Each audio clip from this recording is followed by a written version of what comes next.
Donna?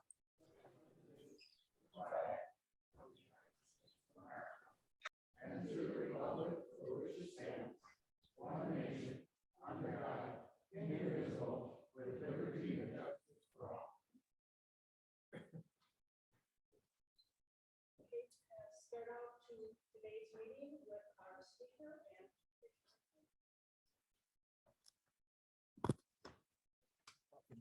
Okay. Needless to say, Joe Parisi has a heart for the city. He was raised here in the city, and he has been an executive, our county executive. He's been in the assembly. He's been in the city office also. And he believes and works towards making sure that everyone has an opportunity to be successful. In addition to that, I would like to say that I met him in a strange way. I used to be one of those parking ticket people at the Alliance Center.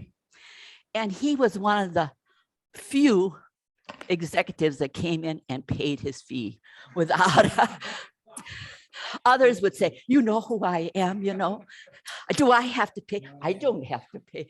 He never said a word.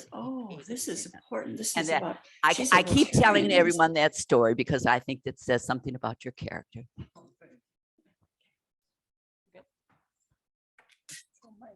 Goddamn computer work. Yeah, I know.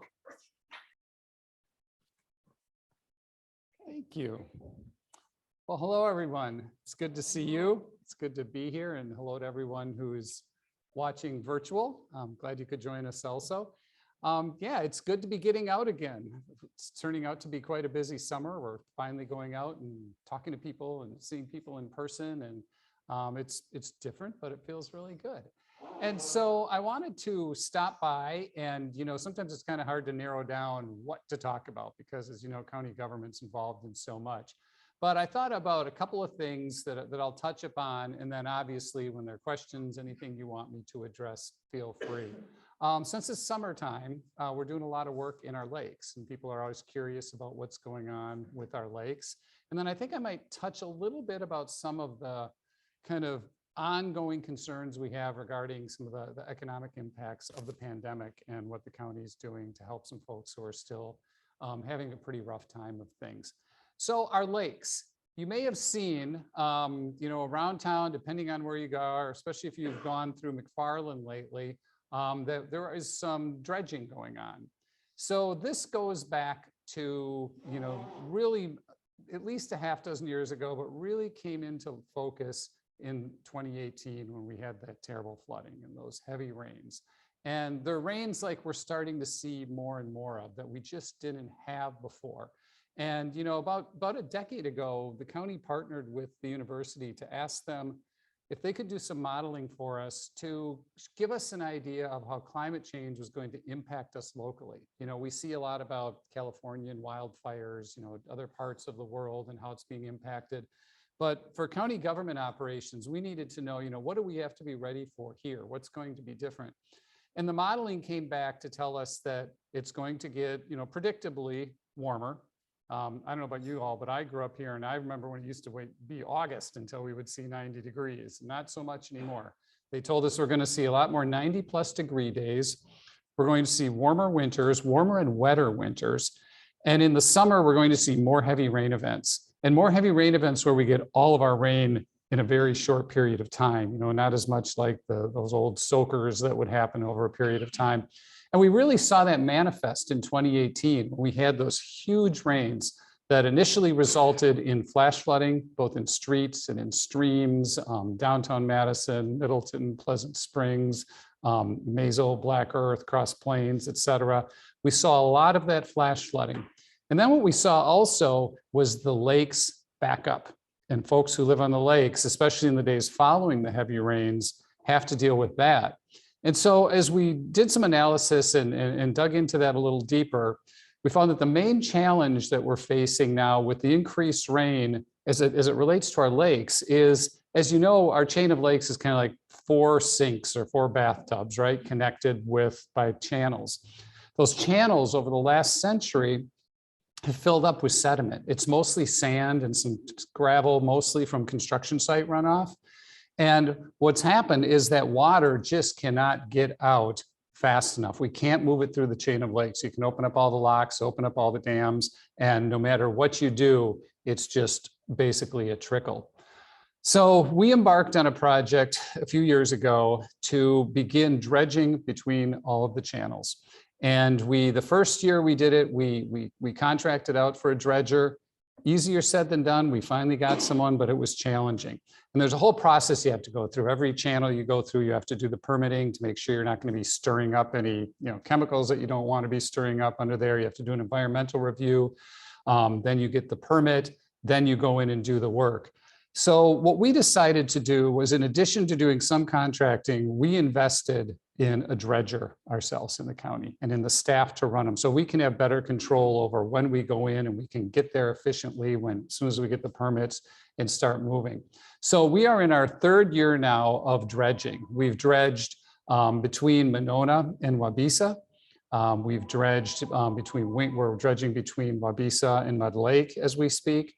And then we'll be dredging on the other side of Lake Kaganza in Stoughton, because we're kind of working almost backward up the chain. There are a couple in the middle, but we really want to get down by Kaganza because we don't want to open up the channel between Mendona and Monona and have all that water go down there and flood Monona and Pleasant Springs and everyone else on the way down. And so the place you can really see that fairly well right now, as I said, if you're going down to McFarland across the street on the left from Babcock Park, you can see this kind of big sand hill. And what it is, we have our dredgers that are in the water, and they're sucking out all of this sand. And we do 2 things. Some of it we pipe over to this pit. It's a dewatering pit that we dug. And the wet sand and gravel goes in there, and then it settles down, and then the water goes out later. Then there are some areas where we're doing traditional dredging, where we're digging it out and putting it there. And the neat thing that happens there is, first of all, it improves the flow. It improves the habitat because it was all choked up with sand and gravel. And then we recycle, we reuse that sediment, because as I said, it's construction site, basically sand. And so now we have construction companies who are currently laying down a parking lot, come and they take that sand and they use that as fill underneath there. So it gets reused in an environmentally friendly way. And then when we're all done there, that's in a natural area that the county owns. We'll smooth that over and put topsoil on it and plant prairie on it. And it'll be a really nice natural area leading up to some of the wetlands there. So that's the piece that we're doing to move the water through to help prevent flooding. There's another type of dredging we're doing that you may have heard of that's referred to as suck the muck. The Wisconsin State Journal wrote an editorial on it, and they said, support suck the muck. And so what this is, it's literally sucking out muck, but it's a different kind of muck. We have a lot of programs and partnerships with our local farmers to help them implement practices to reduce runoff from their fields in order to reduce the amount of phosphorus flowing into our lakes. Because 1 pound of phosphorus dissolved in the water can equal 500 pounds of algae. It's really the source of our algae challenge. And so we have to tackle that on multiple fronts. We have the partnerships with our farmers. We do a lot of continuous cover programs where we help farmers who want to convert from row cropping to grazing and grasses because that holds more soil. A lot of folks are doing that. But what we found is that there is tons and tons of sediment, and this is more like a mucky sediment than the sand, that's just phosphorus laden sediment that's in streams that feed into our chain of lakes. And so even though we're doing all this good work upstream and on the land, there's all this phosphorus that's in the water, and as that water flows, it just feeds the algae. So we began a few years ago, we worked with the DNR and identified over 30 miles of streams that go into our lakes. As you know, some of them have 4, 5, 6 feet of this muck. And again, some of this muck started going in there over a century ago. We have much better practices in place now for agriculture. And there's still some runoff, but not like there was. And so we go in there and we suck that up. It's a hydraulic vacuum. It takes that muck, similar to the way the other dredging goes, and we do the same thing. We use it as fill somewhere, and then we put topsoil over it, seed it down so that the phosphorus that's in that muck isn't available to run off. It has that nice grasslands on top of it and prairie on top, so it stays put. And so this has the effect of taking a whole bunch of that phosphorus out of the water. And it also, again, restores habitat, fisheries and for fowl. I mean, it's really nice. You can look down on these streams that were just this muck you would step in and literally sink. And it's nice sand and gravel bottom like it used to be back in the day. And then we are constantly watching in both of these dredging projects the topography to see where new sediment comes in, so we can set up some traps. And if we have to go back, we can be much more efficient in that operation then, so we never have to come through and do all of this again. So we're really happy. There's a lot going on, lakes, and one of the complicating factors I mentioned, the impacts of climate change, especially in our work to reduce phosphorus runoff, is we do have kind of a 2 steps forward, 1 step back because of our changing climate, because what we're dealing with now with these much heavier rains and these wetter springs and falls, especially the wetter springs, because that's when most of the phosphorus washes in the spring before the plants, crops have really had a chance to take hold and hold that soil in place. We get these heavier rains, we have more runoff. So for us, it's important to do the mitigation, but we've also really committed to doing our part to address climate change from county government operations. We've invested millions of dollars into energy efficiency, which is also a great deal for the taxpayers. It just takes a few years for that return on the investment. We've installed about 17 different county facilities, solar arrays that help cut down on our operating expenses, reduce CO2. One great partnership we have, you may have seen this over by the airport, on 51, we have it's about a 9 megawatt solar field out there that we put together in partnership with MG&E. We identified some land at the airport because, as you know, we have to have a lot of land undeveloped out there for an airport that would be good for solar, that wouldn't, shine it in the pilot's eyes. You don't want to cause a plane crash. So you do a lot of engineering and figure that out. And we went to MG&E and we said, we will lease you this land at market rate, so they pay us, if you will build a solar field there, and we promise we'll buy all of the electricity. And by the way, we'd like to pay you less than we're paying now. And it's worth a shot, right? And so they did the math and it worked for them, because from their point of view, they have a guaranteed customer who's going to buy this power. Building solar now, solar and wind is the cheapest energy source, much less expensive than obviously building nuclear, much less expensive than building coal, again, because the prices come down. So they built this plant, we buy it all. We saved approximately, I think it was about 140,000 annually on our electric bill from that one project. And so it's a win-win for everyone. It supplies 40% of county government's electricity. We pay less for it, and we're replacing coal-fired power with renewable energy. And so we have another project that we're partnering with Alliant Energy right now as we speak over by our landfill. And when that project's complete, Dane County will be at 100% renewable offset for all of the electricity we generate. So we're really proud of that. We're the first county, we'll be the first county in the state and one of just a few in the country to get there. Another neat project we have that kind of blends our lake work with our climate work has to do with renewable natural gas. Now, the story begins at the landfill, which you wouldn't think lakes and landfill. But as you may know, landfills generate a large amount of methane gas, which can be dangerous. It can explode, and most landfills flare it off. What we did is a few years ago, we invested over $25 million at our landfill to build a plant that takes that methane from the landfill. It scrubs it and compresses it, and it turns it into what's referred to as RCNG, renewable compressed natural gas, made out of that rotten banana peel that you threw away a couple of months ago. And we do two things with that. We've been converting county vehicles, especially the big trucks, the big orange snow plows and those trucks that you see that get about, God knows what, is that Ken out there? I have my glasses off. About 5 miles a gallon, probably, those big diesel trucks. I don't know, 8 miles a gallon. And diesel is well over $5 a gallon right now. That renewable natural gas costs us about $1.50 a gallon. And it is the cleanest transportation fuel out there. So we're replacing dirty burning diesel that costs over $5 a gallon with clean burning renewable natural gas that costs about $1.50 a gallon. we can't use all of the gas that we generate. So what we do with the extra is we sell it into the interstate.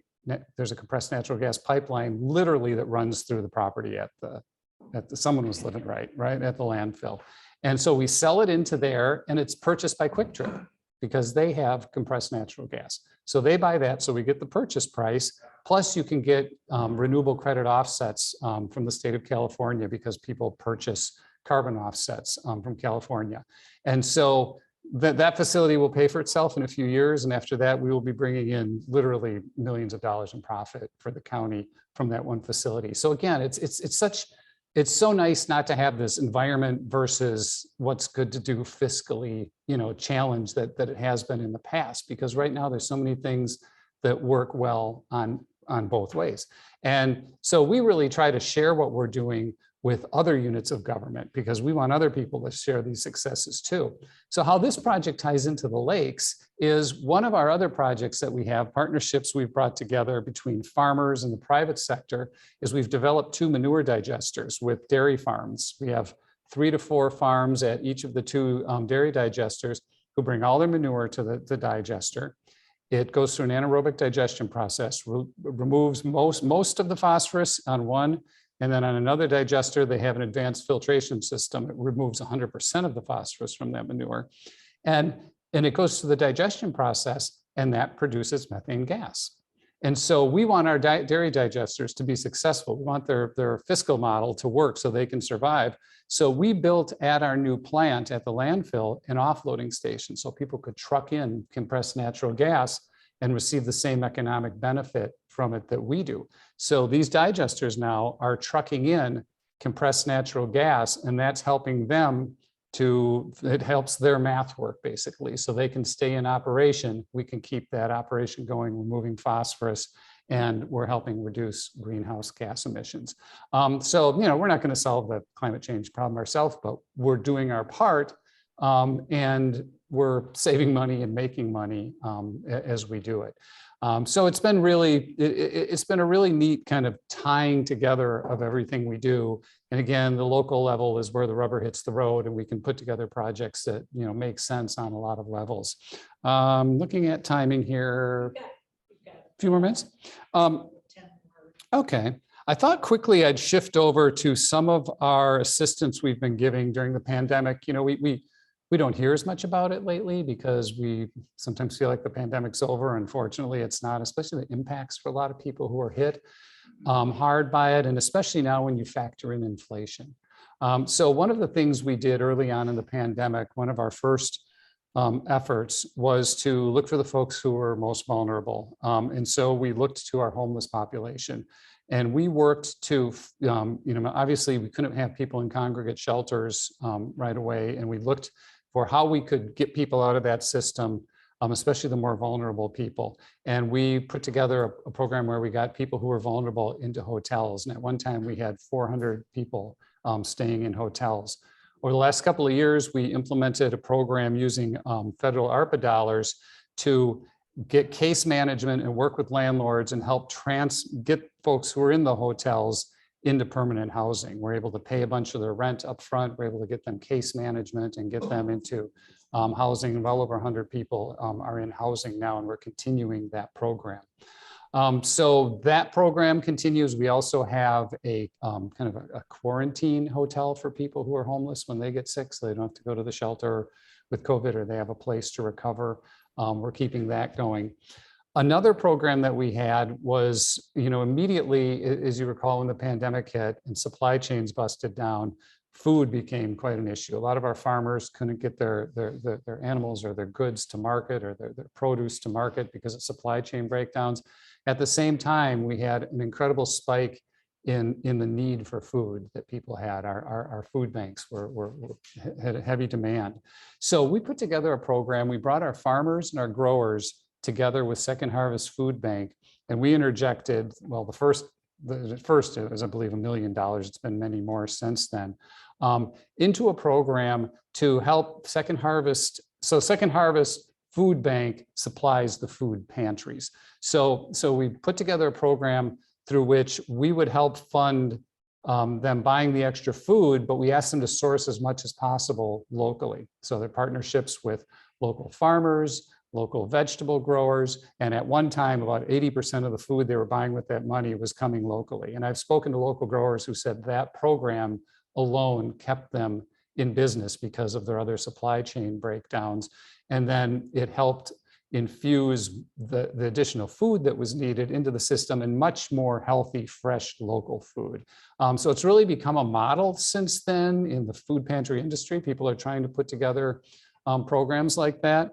Unfortunately, what we're seeing even now, when we look at the lingering effects of the pandemic, but really inflation, is just we continue to see record need at our food pantries. People are dealing with $4 or $5 gas, but they're dealing with inflation and so many other levels. And when I visit the food pantries, it's heartbreaking. It's people you've seen there before. And then it's a lot of people you haven't seen there before. Could be your neighbors, could be folks could be you. You just don't have enough to get to the end of the day. So we continue to infuse extra dollars into our local food pantries and work with the folks who are working so hard to keep people fed. So we're not out of the woods yet. A lot of people are having a tough time of it, and we'll certainly continue to monitor, to do everything we can to help people through this time while we still have some resources. We still have some of those federal dollars left that we have just for these types of programs for people who are most vulnerable. So that's kind of a broad overview, that gives you a little idea of the many things that we do. This summer, we'll be, continuing our work in our parks. We've seen record, participation in people coming out to our county parks. That's certainly at about doubled during the pandemic. We're really glad we kept our parks open because it gave people a place outdoors. We continue to invest in our bike paths, and hiking paths are more popular than ever. And in dog parks, boy, are they popular and fun just to walk by and look at those happy dogs.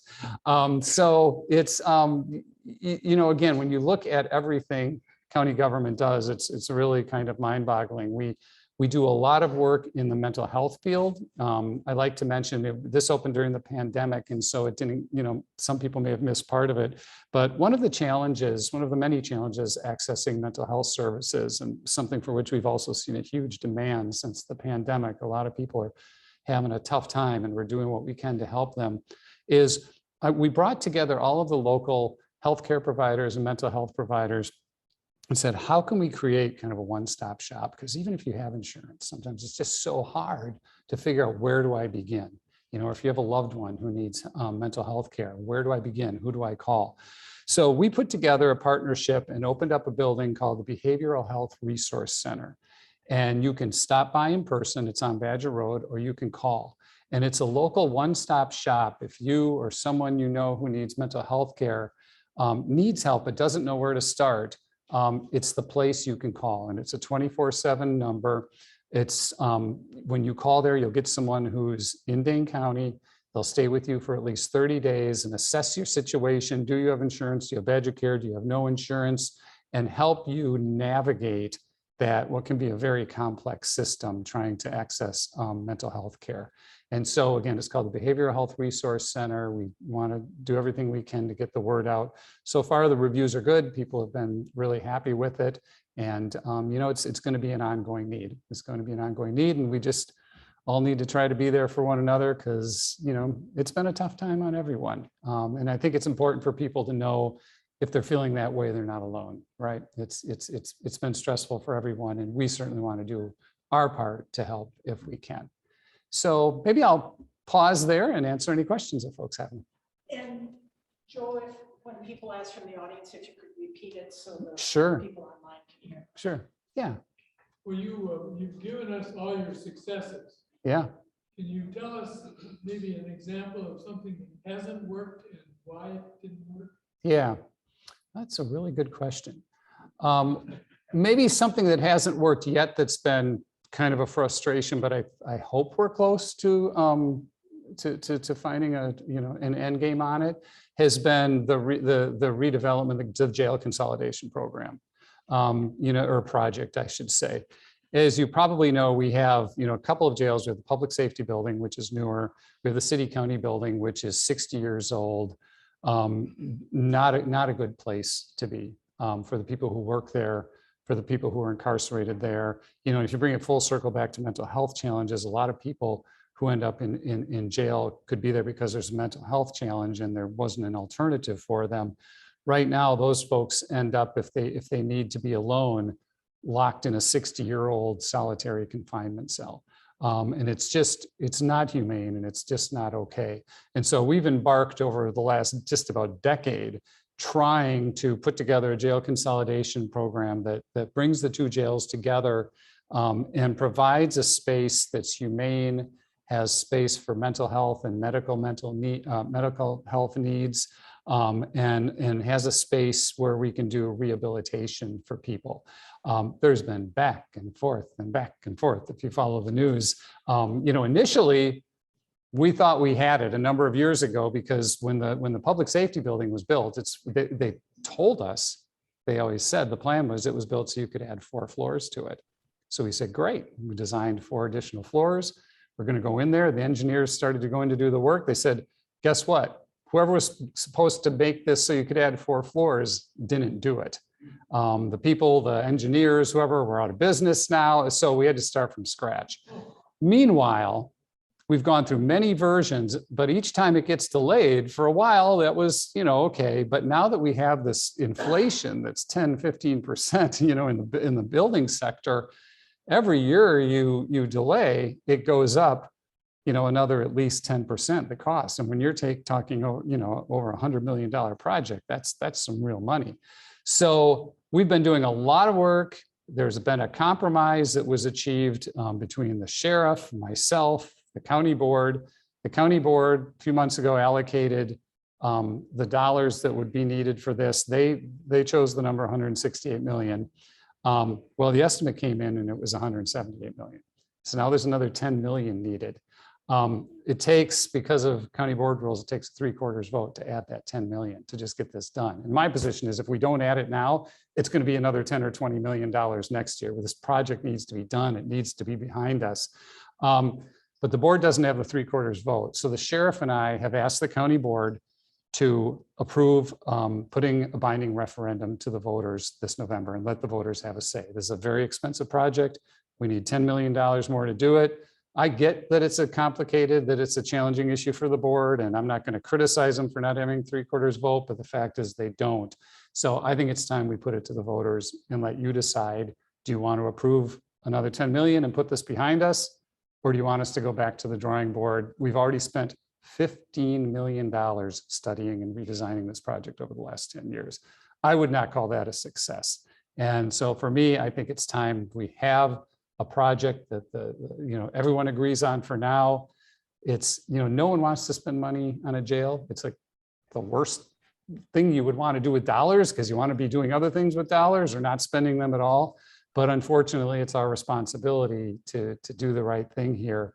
So we'll see. We'll see. It'll be voted on by the board in August to see if it's going to go to referendum.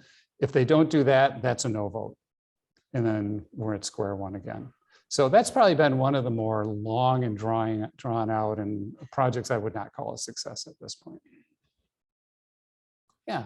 Yeah, getting back to the lakes and the water. Yeah. As you well know, Dane County has grown a lot. Sure has. 30, 40, 50 years. Yeah. It's only going to get worse. Yep. That means more land to take over. Yep. And more water runoff. So is there anything the county can do to help alleviate that water runoff? So we do a number of things. So for example, we have a program where we partner with local units of government, because right now there are hundreds of what they call stormwater outfalls. If we get these heavy rains, it goes into the storm sewer, which is separate than the sanitary sewer. It goes to pipes that go right into the lakes. Everything that runs off runs out in that. We have a program where we partner with local units of government, do a 50 to 75% match to help them take those, especially the worst offenders that are putting the most junk into the lakes, to take those and replace them with big stormwater detention ponds that let the water go in, let the sediment filter out, then the cleaner water go in. We have programs, like I mentioned earlier, our continuous cover program that we launched a few years ago and has been wildly successful. helping our farmers who want to convert from row cropping to convert to grazing, or if they have vulnerable land, lands that maybe they don't really even want to be or shouldn't be, growing corn on or soybeans, to convert that to grasses or prairie to help hold the soil. And then we make strategic purchases, right? So we made a purchase a few years back adjacent to the Pheasant Branch Nature Preserve in Middleton. There we have a place where, that's a prime source of runoff for Lake Mendota right in that area. And there's a heavy agricultural area. That's where we focus a lot of our work. And this 160-acre farm came up for sale adjacent to the Pheasant Branch Nature Preserve, literally on top of the feedlot, was literally on top of a spring that used to come out and feed directly into Lake Mendota. It was platted and slated for development. And we felt on a number of levels that was not a good use for that land from the flooding aspect. I mean, hundreds of millions of gallons of water, additional water would go in during a storm, and then the water quality runoff. So we went in and purchased it, and it's in the process of being converted to prairie, about 40 acres a year as we speak. And that will have a huge impact on retaining water and helping to prevent flooding, as well as the cleaning up the lakes. We don't have a lot of say. There's some say over county zoning and townships that want to be part of county zoning, but really how people build and where they build is mainly, decided by municipalities, cities and villages, and to a great extent the towns. All right, thank you.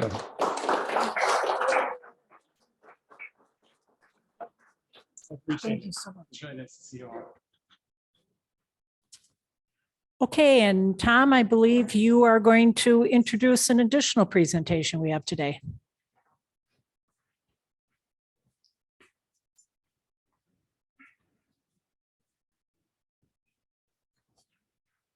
The ACE committee funds several groups every year, and one of them is the Aldo Leopold Center over here in Monona. And we've done things with them over the last probably 10 years. In fact, this club, I think, has even met at the Aldo Leopold Center once, if not the club, the ACE committee has. And we just thought a 3 or 4 minute update from Kelly Van Egren of the Aldo Leopold Club would be good for the club to hear about. So we're asking Kelly to come up here, and we asked her to come with a video presentation, but we had trouble with the password for this location. So she's going to do her best, and I'm sure it'll be excellent at you can do it wherever you want. Probably. Do you know the place? Is the microphone work? I could use that. Yeah, well, It's got to the be. microphones for in here. This is Oh, for for the the people group. online. Okay. So I think Hey, we Kelly, should- great. thank you. Thank you very much for that introduction, and good afternoon, everybody. Thank you so much. I'm honored to be here to address your group. And I actually have to make a little correction, because you've actually been working with the Aldo Leopold Nature Center before I came in 2003. I don't know if there's anybody out there who had helped build some of the belly boards that we use. There we go. Very good. Which get the kids down close to the water so they can do pond dipping, and they're ideal boards. So thank you for supporting us for over 20 years.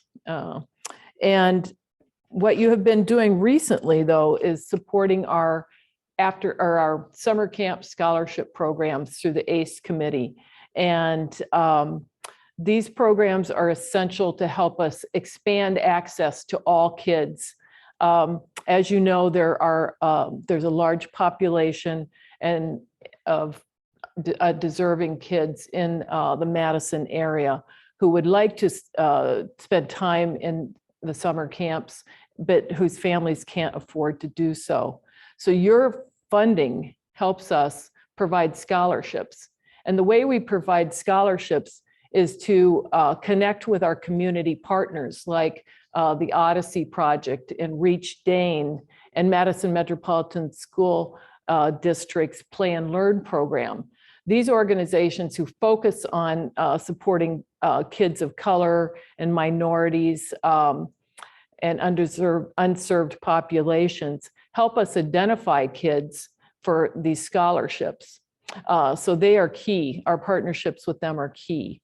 But we also do have opportunities for families to self-identify and let us know if they have a need. And then they can go through the process of being selected for their child's scholarship. I would just like to mention that, let's see, I had some history here we don't need to get into because I know time is short. But these kids are learning on our land, which I'm hoping most of you have been to or know about us. We're right over in Monona. We have 21 acres ourselves of beautiful prairie, wetlands, a pond, forest, but we are sandwiched between Edna Taylor Conservation Area and Woodland Park. So we actually have 97 total acres of urban land that we can use to get these kids into nature. And that's a fabulous resource. So the kids come all summer long. Generally though, the kids come for a week or two, or some kids come for the whole season. But the scholarships that you provide support about 10 kids, 9 to 10 kids each summer. And we do about 20 scholarships a year for a summer. So you're doing about half the support that we need right now. We did do more before COVID hit, and we hope to get back up to pre-pandemic numbers of 30 or more scholarships. But things are trickling in, and we're doing pretty well on that. But, I wanted to also remind you, if you don't already know, and I'm guessing most of you do, that the importance of the environment and getting kids into nature. There are physical, emotional, cognitive, academic, and even spiritual benefits of doing so. And I'm guessing all of you, or most of you, had opportunities when you were children to get into nature. Would everybody agree you had that sense of freedom where you could go out and enjoy nature and learn from it? You learned self-confidence, self-reliance, responsibility. These are all things that nature can teach us. And also that sense of awe that children can get, say, when they look at the metamorphosis of a caterpillar larvae into a butterfly, or a frog, a tadpole turning into a frog. These create senses of awe that help us keep these kids in nature. We want them to grow up experiencing healthy activities in life that will continue for them to be a source of inspiration as they grow up. Because ultimately, what we're looking to do is address the health of our children and the health of the environment, because we believe they're inextricably connected. You really can't have one without the other. So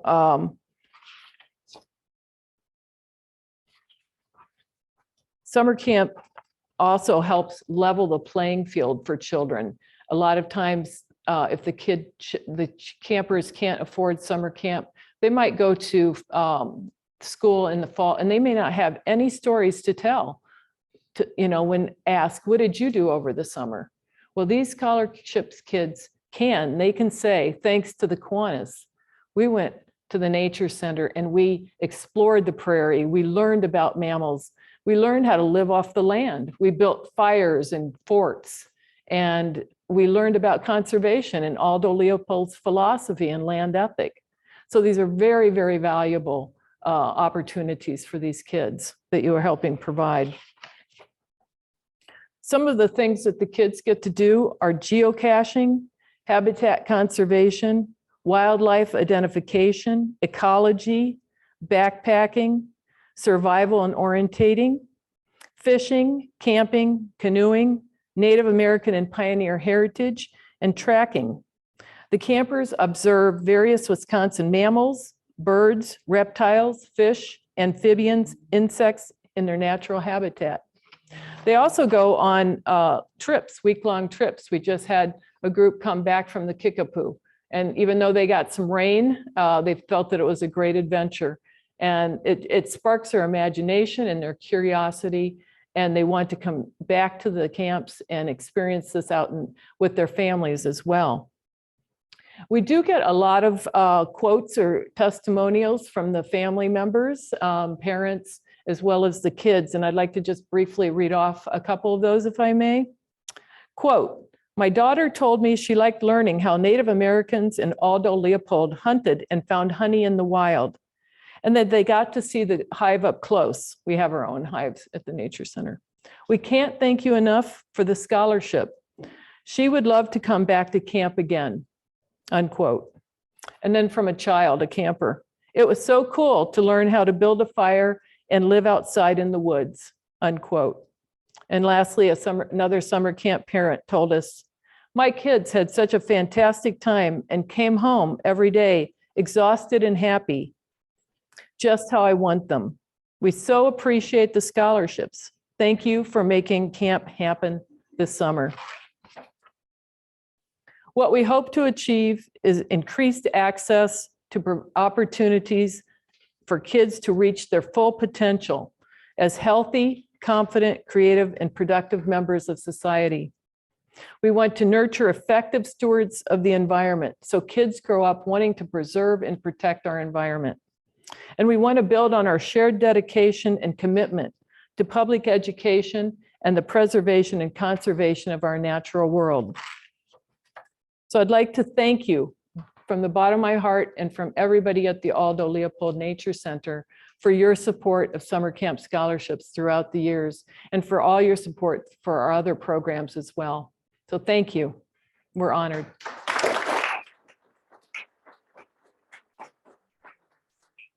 hope that was brief enough. Yeah, worked perfectly, right on time. And next we'll have Jerry Schwach come up and for the moment of reflection.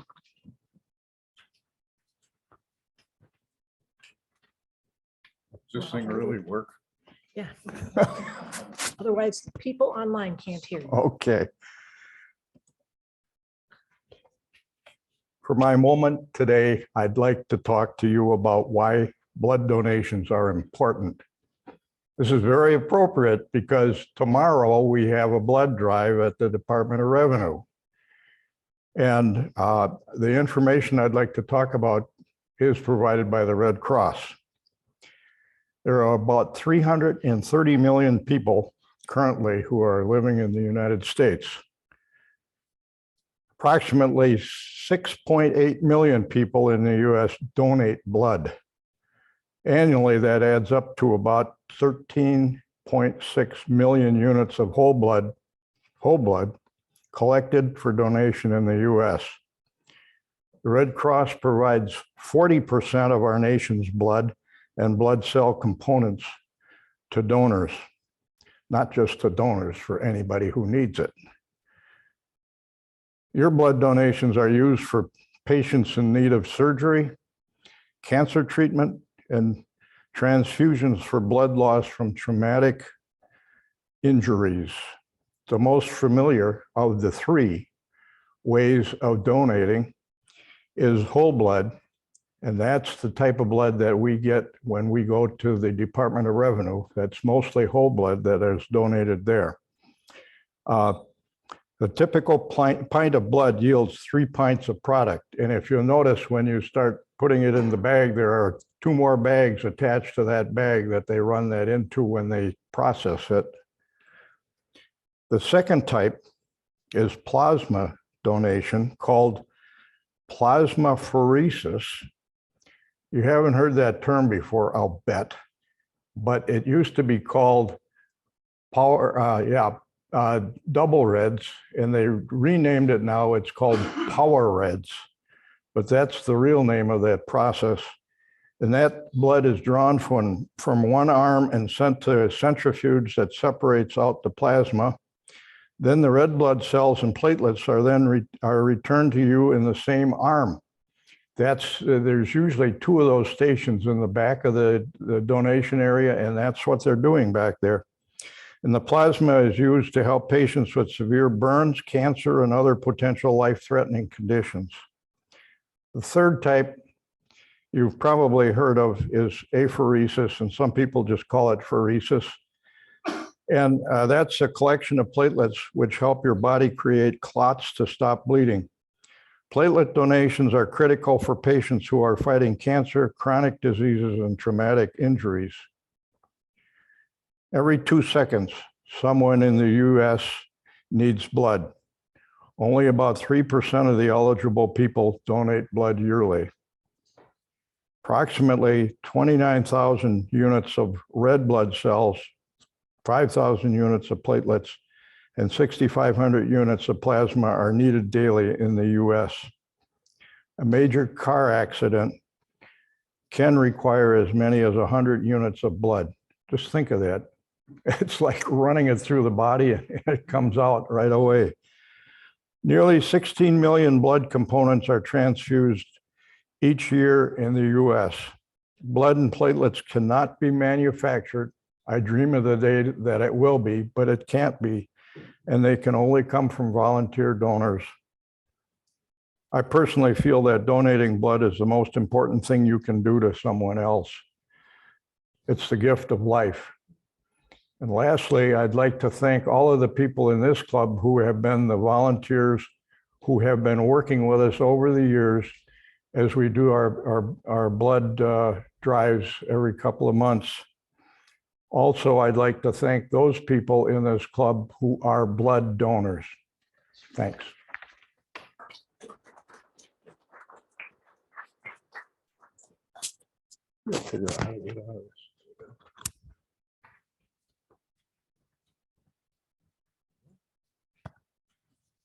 Okay.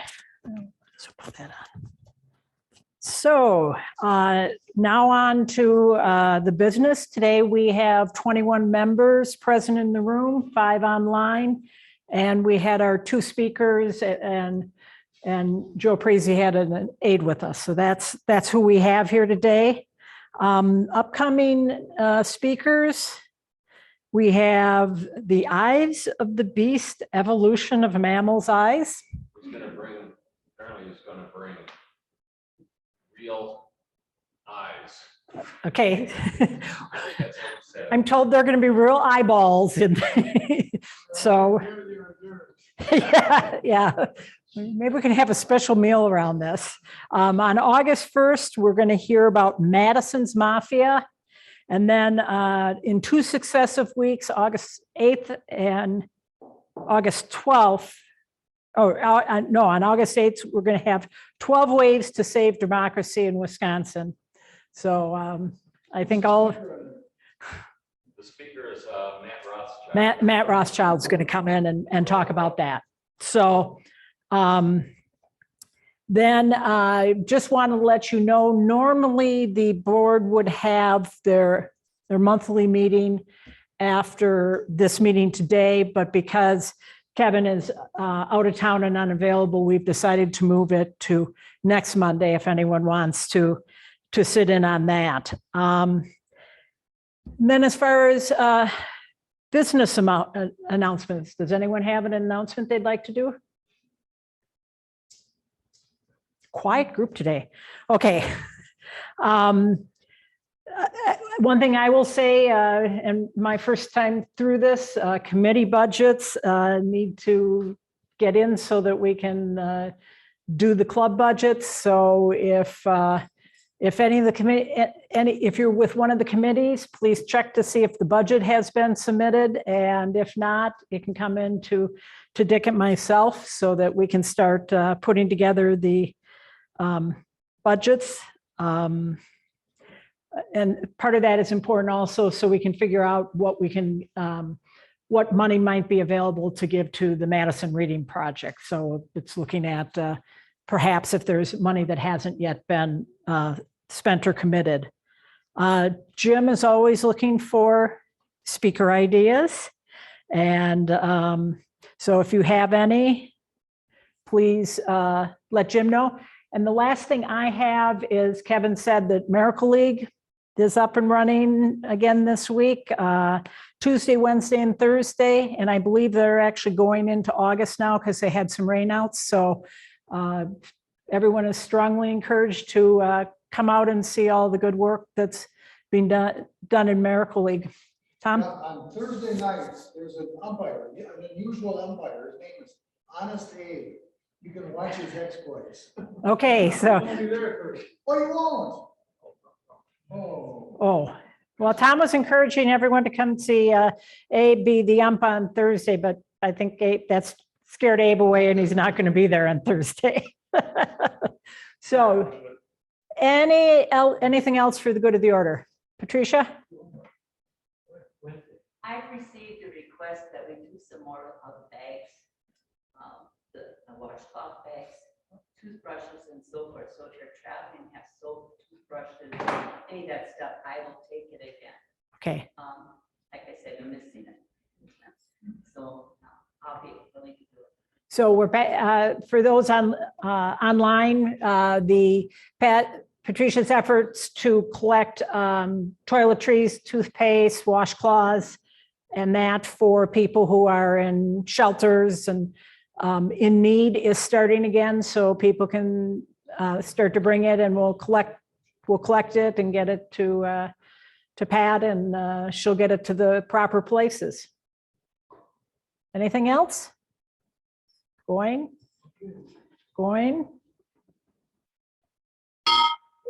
Gone.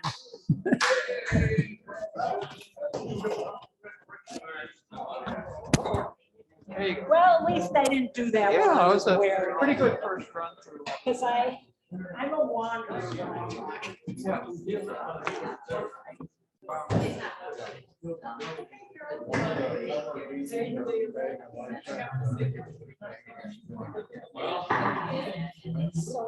Well,